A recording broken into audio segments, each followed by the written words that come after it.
Hey everyone, and welcome to Almost Cancelled. I am Peter, that is Connor, and we are going to talk about The Expanse, Season 4, Episode 2. It's called Jetsam. So, full spoilers for the episode, as always. So, we kept the aspect ratio change going throughout the whole episode. Yeah, we're constantly flicking back and forth now. Yeah. What's funny is I always notice it when it goes back to 2.35 for the planet, but I never notice it going back to 16 by 9. Do you not? For some reason, my eyes just don't catch it. I don't notice it's changed. But when it goes back to the wider, I notice the change. You notice it immediately. Yeah. No, I was noticing it both ways personally, but I mean, whatever. So we'll start with the main plot on New Terra first. Obviously, we have a few things going on there. The characters are kind of split up because they all sort of take different jobs. Alex is with the doctor, who's Dr. Lucia, and she is the wife of the family that we saw briefly on the ship when they were arriving last episode. And it actually makes for a bit of an awkward moment because Alex is maybe starting to flirt a little bit. He's maybe starting to ask her out for a drink. And don't get me wrong, he never goes so far that it's like super awkward because it still kind of felt like it might just be a friendly thing. Like it was, he could play it that way. But then the husband comes by, he's like, I'll leave you to it. You can have some family time. Yeah. He's found someone that he's caught his eye, and he awkwardly sort of leaves out. But it all felt very in character the way he played through the situation. Yeah, he wasn't a dick about it or anything. Yeah, because he's there checking everyone that's in the medical tent, and I say that's not a tent, but it's a little hot, whatever it is. It was very, very makeshift because I've only just been here for a little while. But he's testing everyone to see if they're infected with the protomolecule, just in case anyone's got that, because everyone's worried about this being an Eros situation again, and they're all terrified of it. But that's why he's there to check. Kind of makes sense. So yeah, because he was going to stick there, because he actually says over at comms, the Holden and that are coming back from the other place, and he's like, hey, I'm going to stick around and make sure everything's okay. And again, this is kind of the start of him like, oh, maybe he's going to like flirt a bit here. But then of course he's back at the ship for the next bit because, well, I think things got awkward and he's like, yeah, I'm getting out of there. Yeah. So that was basically Alex's thing before he joined up with the others. And Amos, I'll just, I'll do the small ones first before we get to the main thing. Yeah. Amos, of course, stuck around kind of as like sort of, to assist Marty, as he's called. Although Amos kept calling him Marty, who's the Gorman's character, the head of the security like sort of force that's been sent down. And he's kind of like goes along with him to try to debris. They kind of deduce that there's like a trigger here. It looks like someone did blow something. It's not conclusive, as they point out. Even Holden says that when he tells him over the comms, like, okay, I mean that's suspicious, but it's not like it doesn't damn anyone. Yeah. So that sets him kind of on the warpath. He storms into like the main cantina area and says to like the leader of the group is like, hey, like you've got 24 hours to like find the culprits or everyone will be punished for it. So and all these belters don't like that very much, of course. Amos just kind of sticks around. It's almost like he doesn't respect the move that he just pulled, for starters. But he just sticks around and he wants to drink some booze. And as we've heard in the other scene, this was some neat setup and other plot lines. Because in Alex's plotline, he asked about is there anything to drink around here. He's like, well, there's a bar, but they basically just serve what I'm disinfecting these blades with. Like, yeah. But Amos starts trading in bullets to get drunk. And then they're all like, oh, this is a lot of bullets. He's like, I can make more. I don't really care. Yeah, he could be rich here, as he puts it. And then the actual second in command to Marty, I'll just make sure I'm saying that name right, because it's a weird name, but those two R's. Marty, sorry, it's a U. Marty. It's because Amos keeps calling him Marty, so I keep just trying to add an extra R into Marty. But the actual second in command comes in, and she kind of she's very aggressive as well, and like, oh, you try to take my job, but there's clearly sexual. It's like she feels like the Lady Amos, right? That's basically the gist I got very quickly. Pretty much, yeah. And sure enough, we cut to them having sex later. And the one little detail here that I think is really worth pointing out is that they're both making noises during the sex, and eventually she like puts her hand over his mouth and goes, "Oh, shut up, be quiet." And I don't know why, I get the impression that this is the first time Amos has ever been like not manhandled, but like is told what to do like this. Yeah. He looks beside himself. He doesn't quite understand it. No, but they're distracted, of course, after they're done, because Murtry is sort of confronted by a couple of the Belters outside, who are, accusing him of coming down here and, try to take charge, and, they yell a couple of things at him. And he's holding his ground. He's been a dick, as we saw last episode. But things really turn for the worst when one of them, because he says, like, oh, hey, 26 of my friends died on that ship, and I'm lucky to have survived, or whatever he says. And then the Belter's like, well, night's not over yet.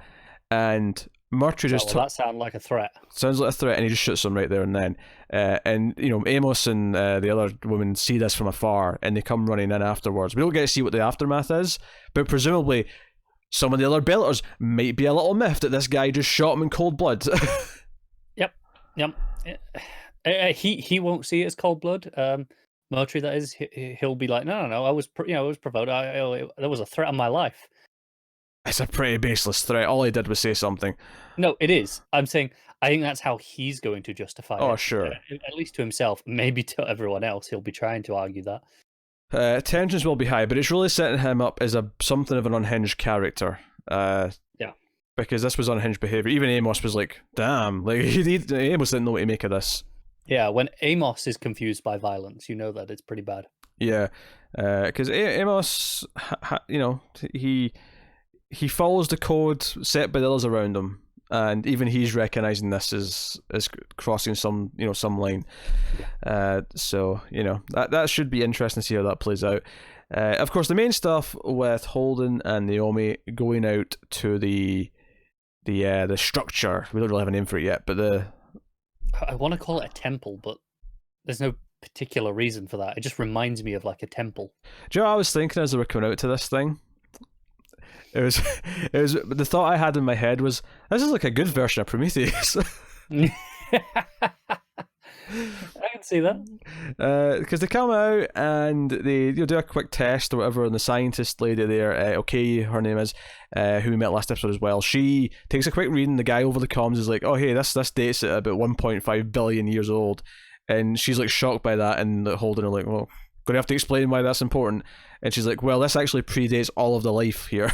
Like, this all of the life we have tested is much younger than that. This predates any like advanced form of life. Yeah, so basically there was advanced life, and then protomolecule took over them all and used them all up, wiped them out, whatever it did. That's the theory. Holden speculates that because the protomolecule typically takes over everything in its path when it takes over. I mean, it stands to reason, and it's plausible enough that I have no reason to question it as of right now. Oh yeah, it stands to reason. It's just not scientifically locked in as on. I'm just there's the room for it to tell us something else later, but Holden's making that guess. Yeah, so that's the hypothesis right now is advanced civilization, or at least to a point where they were able to walk around and create things. They were wiped out by the protomolecule after they were used up, left this structure, and then life evolved all over again. What's interesting to me is a couple of things here. One is that Amos has a line in one of his scenes where he says that this planet's just like Earth, but less pollution and more moons. Now, the more moons is whatever, it's just because they're at a different place. But the less pollution one kind of interested me because I thought, well, if there was a civilization here before the protomolecule arrived, like, admittedly, they might just not have been far enough that there was any pollution yet, and that's just why there's less pollution. But I do have to ponder the theory that the protomolecule cleaned the planet by, like, sort of purging it. I mean, here's the thing. If you took, Earth right now and wiped all of humanity off it, in 1.5 billion years, it probably wouldn't be that polluted. That's true, yeah. Okay, that's a fair point, but, like... I just wonder if that's part of the benefits. A weird word here because it's killing off all the life to do it. But it saved the planet. Yeah, it saved the planet. Yeah. Let's say it was on a path to Krypton-esque levels of destruction. Yeah, climate change, and this kind of like reset the course and like reset it back to zero, as it were. Maybe, I don't know. I was just pondering some ideas. And the other thing I really like, because we were debating if those little throwing star things were alive last episode or sentient, and there was an interesting little bit of science here where he's kind of talking about, it's like, hey, like you're saying they look like a machine because they're made of metal or whatever, but just because life on Earth, formed out of these elements doesn't mean that life on other planets can't form out of other things. Maybe iron's one of the things that life forms from in this planet. Therefore, it looks like a machine to us, but it's actually life. But ultimately, they never actually reach a conclusion either. They just say it could be life. Oh yeah, there's no answer yet, but it did make me ponder. Like, yeah, I really want to see like an iron-based life form. Like, like it made me go, I want to see that in a science fiction thing. Do you know now. what is kind of great in so we mentioned last episode in the Expanse is how it's done such a good job of being surprising with how different the cultures are, even among humanity. Sure. Yeah. And just how different would alien life look? I think. I mean, this might be part of it, but. It's almost a critique of almost every other sci-fi show with an alien in it, that the aliens aren't different enough because, well, anything with a humanoid alien, at least, I suppose you might say. Yeah. No, it's interesting because it made me think, well, what's it going to look like? Is it going to be like some weird, like, because I'm thinking of some sort of like techno fetish nightmare looking thing, like just some sort of metal clump. I'm kind of terrified in a sense of like, I don't know if I want it to show me, because I don't know if I want it to ruin any illusion, imagination we could have. Yeah, maybe leaving it to mystery is a better thing to let our minds just wonder with it, because we can't comprehend what it is. But at the same time, I kind of want to see it. Yeah, I get that. I kind of want to see what they come up with to represent something like that. That's assuming they ever even do that. We don't know if there will be. I mean, and don't get me wrong, there has been other sci-fi. I'm sure Star Trek. I think it was Star Trek anyway.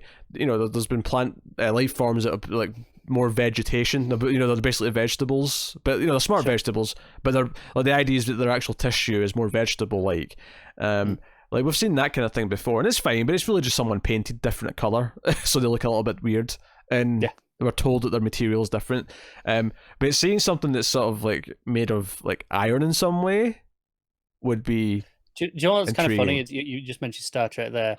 Obviously, we are working through the Next Generation right now, and we just got to the first introduction of the Borg, and that was something we kind of complimented a lot in the design and the aesthetic of their their ship and such. Is that it doesn't feel organic, like someone designed this. It just functions.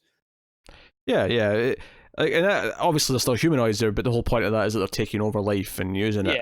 Yeah. But it's a very similar thing to what we're saying here. Is that it's not incomprehensible. Don't get me wrong. It's not quite as extreme, but it's more different than you would just immediately assume based on other sci-fi things. So I'm very intrigued to see what they do with this and see if we do get any visuals on anything or anything else. But also worth mentioning is a sort of like, it happens at the start and it happens sort of once again kind of before he reappears, but there's like that sort of Miller POV when he's inside the proto-molecule matrix or whatever we're calling it. Yeah, it sounds very computerized as well. Yeah, like little audio glitches. Yeah, it's really hard to. I didn't like especially the first time. I didn't hear everything he said because it was so distorted and kind of mumbly to itself. But he was mumbling about failing. Where I failed that thing, like what's the right drawer or something like that. He was going on about failing systems, and it's like he's looking for one of these structures, these towers, presumably that are on multiple planets, maybe through all these gates or whatever. Like he's looking for one that maybe works, and he finds one, obviously, and that's what leads him to Holden later on because they're back at the ship. We'll tangent a little bit here to Naomi, who. She refuses help. She's going to carry her own bags, and Holden's like, "Look, it's your first day on a planet. Your body's adjusting. Like, let me, take some of the load off." And she's very proud and says, "Nope, I'm doing this." Yeah. I realize how I think this is in the scene just before they measure the the age of the structure, and just throughout that scene, she's not even doing anything. You can just hear her panting in the background every so often. Like she's just struggling after the exertion. And what I love about it is that, like, even if with that, you could maybe say, "Oh, maybe this feels a little bit too easy that she's this well adjusted so soon." But obviously, before long, as soon as Holden's went for a shower, she starts like having essentially like a panic attack mixed with like vomiting, and she's like crawling to the med bay to like jump on the chair to, give herself some assistance, a booster with the gravity meds. And she wakes up to Alex, who's just returned from the camp, and he's like, "Yeah, like your bones are getting more dense and things are progressing, but your heart's not strong enough yet." You're working yourself too hard. You have to take it easy. If you keep going like this, you're going to have palpitations and, maybe worse. And so it really puts this ticker on Naomi where anything, if she's going to go outside at any point in this season, it's going to feel dangerous, that she might push herself too far. Just, because she didn't do that much, right? In this episode, she walked a little bit with a heavy bag, right? Yeah, it was some hiking, and admittedly not great terrain, but it was some hiking, just a little bit of hiking with some heavy bags. That was the extent of it. Yeah, don't get me wrong, being out of breath is perfectly acceptable, right? You're not questioning that. But my point is that's still relatively speaking light, because the other two, Holden and the scientists were fine, right? Yeah. So I mean, you kind of worry for, okay, what happens when she has to run away from something? Yeah, if something dangerous. Yeah. Just imagine later on when Holden's trying to climb out or whatever. Imagine Naomi in that situation. I'm scared for her heart just reacting to that. I know. It must be pounding just listening to what was going on. Because there's a great moment before they're leaving, because Holden, of course, was woken up in the middle of the night by Miller, who's come back to speak to him, and that was something we kind of theorised, that now that they're back, obviously they're not inside the ring right now, they're on the planet that's outside another ring entrance, but yeah, now that they've been back through the ring, though, Miller can sort of come to him whenever he wants, but he can go back to the Matrix. Again, we're calling it the Matrix, I don't have anything else to call it, but he he shows up and he's like, yep, no, we got a job, and we have to go out to the structure, and of course from the information he gives them, Alex checks and it's like, yeah, there's openings now, which weren't there before, and Holden did that thing where he touched it because he was expecting to feel something maybe, and he said it felt dead, but now there's openings, and this is where I was really getting the Prometheus or Alien vibes, where they're going out of this structure in the middle of this planet, and they're descending into it, and it's kind of dark, and there's definitely vibes of some of that stuff peeking in. So they go out, he descends down there. There's a great moment where Naomi says she's coming too, and Alex says, no, hey, I'd feel better if someone was back monitoring us from the ship and, calling the shots and looking after us from here. And Naomi just kind of doesn't put up a fight and just kind of agrees, because she asked him not to tell Holden, because he didn't want him worrying. So she just sort of agrees and says, okay. And Alex and her just share this look, right, stay here. Yeah, keep it easy. And again, it's not suspicious or anything like that. Oh, yeah. Holden has no reason to question this. Yeah, I mean, if it does this every couple of days, it may start to build up, but at least now there's no reason to suspect anything. Yeah. But he gets down there, and there's some vines, basically in the, I'll call them gears, they're not gears, they're weird angular shapes, but for the sake of what they're, the fact that they're going to turn everything on when they're removed, I'm going to call them gears. Sure. And Miller's like, hey, I've been flicking switches, and these vines are, stopping from flicking switches. And it's interesting, it does have, because I thought the really interesting part of this conversation is Holden's kind of doing this, or just before he does it, is that Miller talks about how he has the thoughts of everyone from Eros who died in his head. Yeah. That must be driving him insane. Yeah, well, I mean, there's this thing he has Miller's, because at one point he starts complaining about water, stealing. And that was one of the first things we ever saw with Miller in season 1 was the water stealing sort of stuff that he was investigating. And so yeah, there's definitely Miller in here. Miller, via connecting with the proto-molecule when he was going down with everything, with Julie Mao. And it makes you wonder, has this entity here, as much as it's presenting as Miller, is this everyone it's actually absorbed and touched from Eros? Maybe. But at the same time, I don't necessarily get the impression that this is just straight up the proto-molecule, though. I don't think it's that. No, I don't either. That's why I say, I intentionally didn't use that word there. I said this entity. Because if I was to make just a guess right now, I would say this is an artificial intelligence that was built by the same people who built the rings and potentially the proto-molecule, and it's kind of just trying to get everything up and running again right now. I mean, that's my feeling from what you say. Yeah, major Halo vibes when you're talking about building the rings. But just the way he's speaking, just what's going on, obviously there's probably going to be more information that completely blows all that out of the water, but right now, that's kind of the vibe I'm getting from him. It's as good a theory as any right now. But because I don't see him as dangerous in the sense that as much as he promises there's no coma and then Holden almost gets crushed to death. I mean, there was no coma. There was no coma. It was dangerous though, and I feel but notably Holden agrees to actually cut the vines once like he tells him about Eros and like hearing all these all these thoughts in his head, like he's kind of burdened with all these people, and he sort of like describes a few specifics. He's like, oh, there's an old woman looking for her husband or whatever. He says a few of them, and like what they were doing right before they died, like what they were thinking about, and that's the moment where Holden kind of is okay, fine, gets the blowtorch out and goes to work. And as soon as he gets them loose, the entire structure starts like operating. Yeah, because that one piece, it slides into place, which I guess why you liken it to a gear. They're like square gears. Yeah. With the way they kind of slot into place, and then everything starts whirring up. But the opening starts closing, so he has to start climbing up.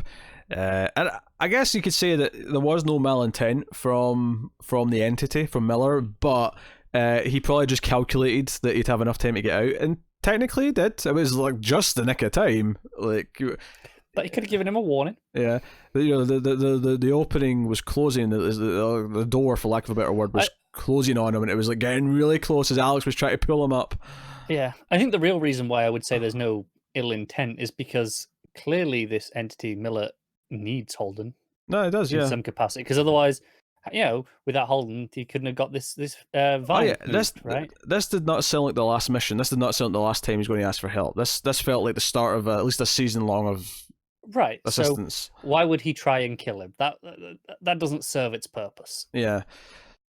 No, very intriguing. Very intriguing. So, no, dug all this stuff. Super exciting. I was into all of it. I was into the shooting at the end of the other plot as well, and then that takes us to the Bobby plot and the Vassaral plot, which do interlink because Vassaral is on her way to Mars for a sort of peace summit dinner. I don't know if it's that literally when they're saying the peace treaty to end the war, but she talks about how the war's not really over until there's real peace and there's real, the moment the guns go down isn't necessarily the war ending. That's just on hold. It's when there was a specific word used, wasn't it? Armistice? Wasn't armistice, was it? No, because that's when the guns go down. It was to do with the societies accepting each other. Yes. Rather than just being at peace. Yeah. Notably, we have to mention that our husband's been recast, because there was a second when I went, "Who is this asshole?" Because her husband, only had a few scenes over the few seasons that we had him in. I remember his face, like I remember what he sounded like and what he looked like. And this guy is definitely different. As soon as, of course, they held hands, I was like, okay, I think this is just her husband. I think he's just been recast. And that was very clear when he interacts with Bobby. Yeah, and of course, we do. I mean, that's basically it from her, all in her speech. And I think one of the high ups is resigning. I think it's the woman who was arguing with her last episode is resigning from her position. Yeah.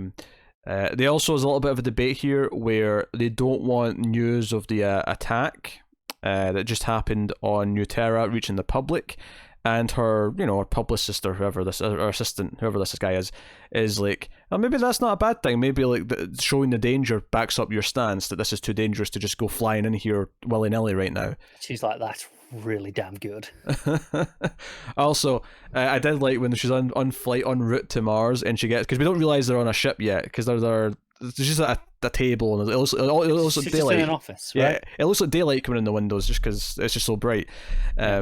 Simulated probably, but she gets up and they're all wearing the mag boots, and the guy's like, "Oh, hey, you're using those boots really well." And she's like, "Oh, I had a good teacher," and I just smiled because I was like, "Oh yeah, Amos." Yeah, Amos did that. Yeah. Oh, quality. I like how, even though we split a lot of the characters up, there's a lot of referencing between them. The world feels like it's all connected, even if their plots are very separate right now. There is, yeah, because obviously she gets a message from Holden as well saying, "Hey, we're going to go check this out."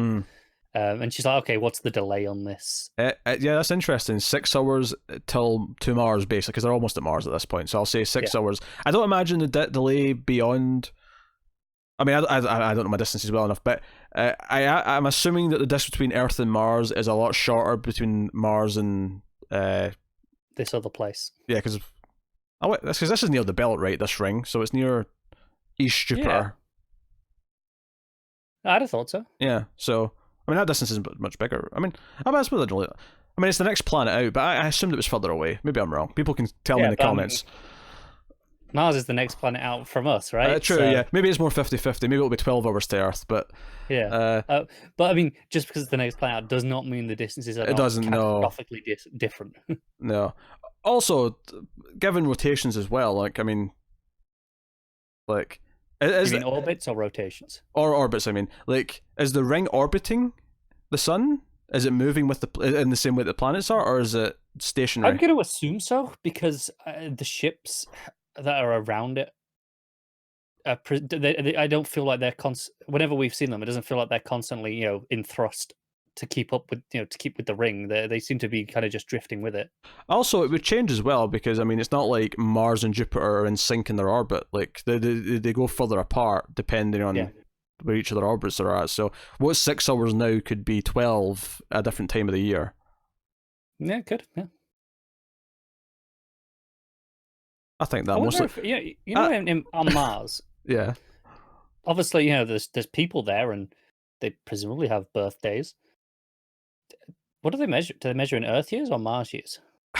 I would guess Earth years just because it makes everything consistent. Otherwise, a Martian would be. I mean, I don't know how long a Martian year is, but I'd have no idea. But I guarantee you, there's at least one sect on Mars who are like, no, we are being true Martians, and they're like Martian calendar all the way. Assuming it's longer because it's further out from the sun, but that may not be true. It may move faster, but it's assuming it's longer because it's further out from the sun.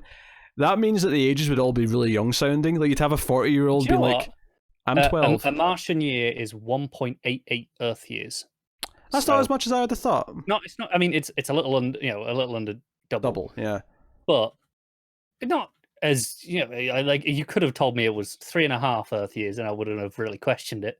So, like a 40-year-old, if they were going by Martian years, would be like, "I'm like 23." Yeah, I guarantee you, there's at least one societal group on Mars. It sounds really good until you start talking about the death rate. They just all die. They all die by average age is what 42 or something like that. Sounds great till you start talking about the time of death. Yeah, Jesus. yeah, but I mean, just don't mention that when you're talking to the Earthlings. Rub it in the faces. That would be my response. I mean, you die like 40. I'm going to live till my 80s, bitch.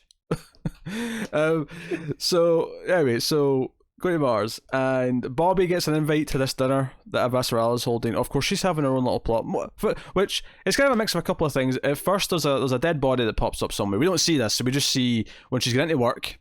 And noticeably, she does notice someone herself. It kind of looks round at someone on the way in as if she's suspicious of why someone was there. It looked kind of off. But the cops come in, and notably they take those pills they take for the interrogations before they started talking to everyone that was seen before. So the regular Martian cops are using those as well. But they kind of flag her when they're scanning everyone. They bring her in for questioning, and because of her past, because of her discharge, she's questioned sort of in depthly. And it's like, hey, this is kind of like, are you really loyal to Mars? Like, you've been invited to this fancy dinner, by Avasarala, and that's when she actually, because the first time she gets the message, she doesn't actually click accept. She just kind of leaves it, sitting, waiting for a response. And she's like, no, look, I came back here to face my charges, to do everything. I'm out there doing. Speaking of alien references, not the job. The job's not nothing like what Ripley's doing in Aliens, but she said she's third class. Like, she's like, it was like missile or ammunitions or something. It was like something to do with the rockets and the ships. But she said she was like third class, and I was like, oh, I'm pretty sure Ripley was third class as like a dock loader or something like Aliens. It made me smile. I'll take it. I mean, yeah. One of those little things. But she kind of sticks up for herself. And we see later on when she gets to the party that she's flagged for close inspection. It's almost like she's been heavily profiled. It's like she should be scrutinized beyond belief, no matter where she goes. Exactly how it feels. Yeah. They pull her in. Oh, she's a special request, so she's coming straight in with me. Yeah, but their attitude is basically the filthy traitor who, sides with the Earthlings. That's basically their attitude. And she sat from the opposite end of the table from Avasarala. It feels very impersonal. I actually felt really good when her husband sat next to her to talk to her, because I was like, oh man, no one's going to talk to her. This is going to be really depressing. She still looks uncomfortable though once the conversation gets going. And then later on, when Avasarala tries to talk to her, she is like, I felt like you're a lapdog, like I was on there for show to, look at your Martian friend, look at your little like soldier kind of thing. And Avasarala's like, oh screw it, and I loved how often Avasarala has been known for dropping the odd F-bomb.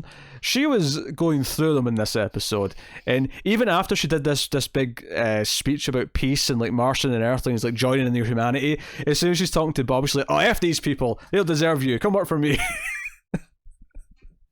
Yeah, F them I all. think it's notable though, she doesn't mean Martians by these people necessarily. Sure, yeah, she means like the government or the police force. The way you've been treated specifically by your superiors, those people, not the society as a whole. And Bobby's insistent, no, I don't need you to save me. I'm on my own here. And I fully expect her plotline will intersect with the others. Maybe not even this season, but in the future. But yeah, she was separate like all of season 2, right? Yeah. She was with Avasarala by the end of season 2. Avasarala, yeah, sure, but from all the others. Sure. And she goes back home. Her nephew's leaving once again, and he had that study date moment. We didn't even mention, I don't think, in the last episode because it was such a small thing. Yeah. But the girl came with them, and it was like, it's a study date, whatever. But then this time he's just going out, and it's late, and he's we're seeing friends, and it feels a bit fishy. So Bobby, especially when he doesn't really respond to her, he just kind of walks out of the apartment without saying anything to her, and it feels kind of rude. She's having none of it. She follows him and finds that he is helping make drugs of some kind. I mean, we assume drugs. No, she says it. I think she even says it's the. Drugs? She says it's the. I think it's like a version of what the cops take. Oh, is it? Okay, fair enough. I think she definitely said it was a drug. She may have said that, but he's making something. And Bobby comes in. She's like, "No, this is stopping right now. You're leaving," and like tries to grab him out. And that's when the quote unquote girlfriend walks in with 2 heavies. And she's like, no, he's got a job to finish. And he's like, your aunt's becoming, a problem. And she's like, look, he's out of this now. He's gone. He's coming with me. It's over. And obviously they'll let her.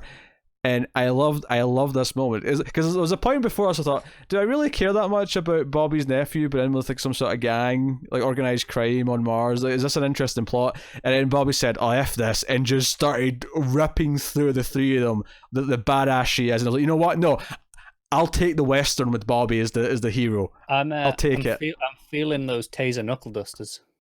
She punches the shit out of one of the guys, and she's almost going to use the taser thing, but then she sees her nephew looking at her like he's scared, totally terrified. Yeah. He's mortified with how much of a because she does use it on the first guy that she just turns. He's still wearing it, and he turns it on him. But this time she picks it up and goes to use it off the floor instead of just punching him, and then sees how terrified her nephew is of her. It's a great little action sequence, and if we're getting a Western subplot with Bobby on Mars, where she's like taking out the local like crime syndicate, like I'm all for it. Yeah, me too. And it kind of goes back to how in season 1 we had the detective noir stuff with Miller. Actually, that's actually what it reminded me of. Her stuff on Mars feels very Miller-esque from season 1. Yeah. So that's kind of cool. And obviously she did speculate that the dead body the cops were looking for was probably related to whatever this gang's up to or doing. Yeah, they kind of deny it and brush it off, but I mean that doesn't really mean anything, does it? Yeah, so no, I was Bobby like unleashing, like we've seen Bobby like sit there, be uncomfortable, feel belittled, feel like she's got no power, and then there's a moment she's F this and just takes out 3 of them as if nothing. You do definitely get the feeling that it isn't just these guys that this is all about. This is because built up. The girlfriend says, you have, this is it, you're over, you're done now. As if there's going to be some backup coming to take her on. And I'm sure that's going to happen. And they don't know who they're messing with because Bobby is going to rip them to shreds. And I'm going to enjoy every second of it. It's going to be great. I'm all for it. So there you go. That's episode 2. I would say just with Bobby, I can see this plot, she ends up having to kind of run from Mars because it does get too big and has to go in with Avasarala because of it. Oh, maybe. Yeah, I can see that. And I'd actually expect it to join up with the rest of the crew, like on New Terra, but if she does, the circumstance I would maybe think it was under is that things are getting so shit, like, real out there that when she's with Avasarala, they need backup, and Bobby's like, send me in. She would definitely send her as backup. Yeah. Send me in, coach. I'm ready. What if a Vasarala gets Earth to like fund like her own like an Earth version of the suit she wore? Because she had that Martian like armor. Yeah. Like she doesn't have that anymore, so it'd be cool if like Vasarala's like, no, hey, I had R&D whip something up. Yeah. We got you something cool. Yeah. So no, lots of little great moments in this one. More mythology building that makes us talk about possibilities of life forms that look nothing like us and shit like that, which we love sci-fi for. And this show is very good at it. So that is episode 2. So do let us know what you think of episode 2 in the comments below. You can like and subscribe, all that stuff. Get us on the Twitters at mail_fuzz for channel updates. All those things help, as does rating the podcast or almost cancelled TV reviews audio feed. You can rate that on Apple Podcasts and give it 5 stars, and that means more people will find us because they'll promote it a little bit more. Tweet us out, obviously. Share us on the social medias. You can support us financially directly if you want to do that via patreon.com/mailfuzztv, and you can do that for as little as $1 per month and get some bonuses for your troubles and some other bits and bobs and the stuff at the higher tiers. So go and have a look, see if you're interested. But that is us. Otherwise, I'll just leave you by promoting a couple of things we do. Connor mentioned earlier we are working our way through Star Trek. We've done all the original series. We are deep into season 2 of Next Generation. So those are good conversations. Go and have a look at those. And yeah, I'll do. So thank you very much once again for watching or listening. We always appreciate it. Keep watching TV, guys. Have you got any vanilla?